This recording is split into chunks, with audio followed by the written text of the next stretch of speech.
Assalamualaikum warahmatullahi wabarakatuh. Perkenalkan, saya Sawitri Sumiwi, NPM 2217-003 dari kelas A semester 7.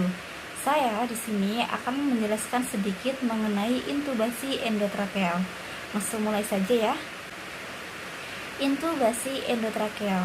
Intubasi endotrakeal merupakan intervensi yang paling efektif kepatenan jalan nafas dan mencegah aspirasi. ET merupakan selang berlubang fleksibel dan tembus pandang pada lubang kedua ujungnya. Ujung distalnya memiliki lubang tambahan di sisi samping dan biasa disebut dengan mata pulpi, yang berguna untuk pasase udara jika lubang utama pada bagian distal tersumbat. Untuk ukuran ET bervariasi, mulai dari ukuran 2 sampai 9 mm atau milimeter. ET pada orang dewasa memiliki balon, sedangkan untuk pediatrik tidak memiliki balon. Dalam intubasi endotrakeal memiliki indikasi dan kontraindikasi. Indikasinya ada dua. Yang pertama untuk intubasi orotrakeal, meliputi pembuatan, pemeliharaan, dan pelindungan jalan nafas. Lalu yang kedua ada peningkatan aspek fisiologis pernafasan, oksigenasi, dan ventilasi. Lalu yang ketiga ada intubasi memerlukan selang lebih besar daripada yang dapat dimasukkan melalui nasal. Indikasi yang kedua itu pada intubasi nasotrakeal yang terdiri dari ada korban dyspnea yang kondisinya dapat membuluk atau yang tidak dapat mentoleransi posisi terlentang, atau PPOK, asma, edema paru. Lalu yang kedua ada rongga oral tidak dapat diakses. Lalu yang ketiga ada ketidakmampuan mempertahankan posisi tanada. Lalu yang keempat ada pasien koma, korban bernafas, dan overdosis sedatif. Untuk yang kelima ada kondisi ketika neuromuskular block diskontraindikasikan, seperti hiperklemia sekunder pada luka bakar dan ginjal. Sedangkan untuk kontraindikasinya itu ada dua. Yang pertama pada intubasi orotrakeal, yaitu kontraindikasinya tidak ada komplikasi absolut. Lalu yang kedua yaitu pada intubasi nasotrakeal yang meliputi apnea, lalu ada obstruksi, lalu ada anak di bawah usia 8 tahun, dan terapi trombolitik selama 12 jam. Sekarang kita ke peralatannya ya. Itu yang pertama ada suction, ada sumber oksigen, ada pelindung mata, masker, dan sarung tangan atau biasa disebut dengan handscoon. Yaitu ada stetoskop.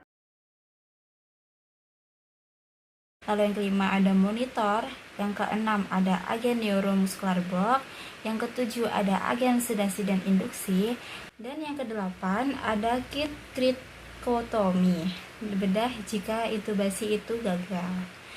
Nah, untuk prosedurnya yaitu terdiri dari yang pertama ada tindakan keperawatan awal yang terdiri dari diskusikan prosedur dengan sesama jika korban sadar. Lalu yang kedua ada preorganisasi dengan oksigen 100% melalui bak mask valve selama 2-5 menit. Lalu yang ketiga, mulai pasang jalur IV jika belum terpasang. Lalu yang keempat, periksa laryngoskop untuk menjamin baterai dan sumber cahaya untuk berfungsi. Lalu yang kelima, siapkan ET agar tetap mempertahankan 2/3 bagian distal steril.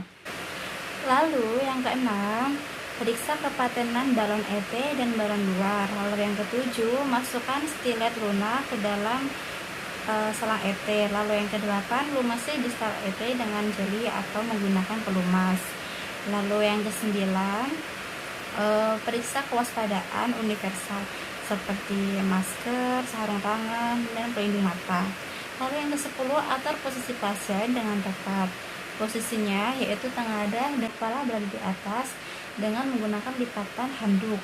Selanjutnya yaitu ada prosedur orotrakeal. Yang pertama, dilakukan visualisasi lubang otis dan pita suara. Dengan cara tangan kiri memasukkan lidah laryngoscope pada sisi kanan mulut dan geser lidah ke kiri. Lalu yang kedua, angkat lubang bawah dan datang ke atas dan ke depan pada sudut 30 sampai 45 derajat terhadap laryngoscope. Lalu yang kedua, menggunakan tangan kanan masukkan ET ke dalam mulut dan masuk ke dalam lubang otis pita suara. Meliputi masukkan ET sampai balon tidak terlihat lagi melalui pita suara. Lalu yang kedua, pegang ET pada mulut dengan tangan kiri setelah masukkan laryngoscope dan hati-hati saat narik stilet.